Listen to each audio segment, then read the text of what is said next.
আগামীকাল ঘোষণাটি শুনবেন। আগামীকাল নবমীর কুণ্ডল লগ্নে সকাল ঠিক 9টার থেকে বসে আঁকা প্রতিযোগিতা। এই বসে আঁকা প্রতিযোগিতা যে সকল প্রতিযোগীরা অংশগ্রহণ করবেন তাদের কাছে বিশেষ অনুরোধ, আপনারা সকাল 9টার মধ্যে এসে আপনাদের বার্থ সার্টিফিকেট অবশ্যই নিয়ে আসবেন। যারা প্রতিযোগিতা অংশগ্রহণ করবেন আপনাদের বার্থ সার্টিফিকেটটা অবশ্যই নিয়ে আসবেন। অযথা কেউ খাওয়ার টেবিলের ভিতরে ঢুকবেন না। কালী মন্দিরের পাশে যারা আছে সব বাড়ি চলে যান। অযথা খাওয়ার টেবিলের ভিতরে কেউ ঢুকবেন না। খাওয়া শেষ হওয়ার পরে টেবিল পরিষ্কার হবে তারপর ঢুকবেন, নাহলে কি খাওয়া বন্ধ হয়ে যাবে।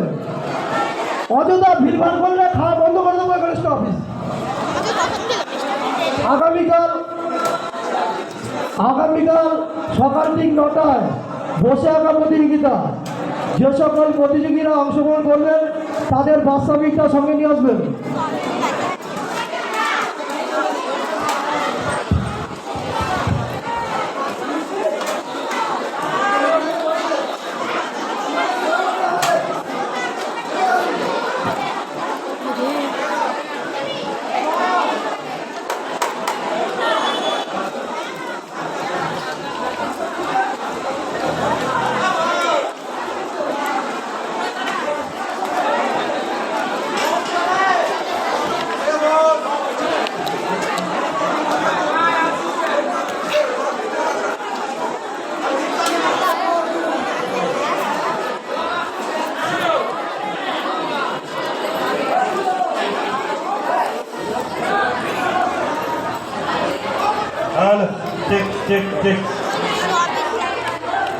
কেউ ভিতরে ঢুকে দাঁড়াবেন না, আগে পরিষ্কার হবে তারপরে সবাই আসবেন, একে একে আসবেন। সবাই জন্য পুজো কমিটি পর্যাপ্ত ব্যবস্থা রেখেছে, সবার জন্য পর্যাপ্ত ব্যবস্থা রেখেছে।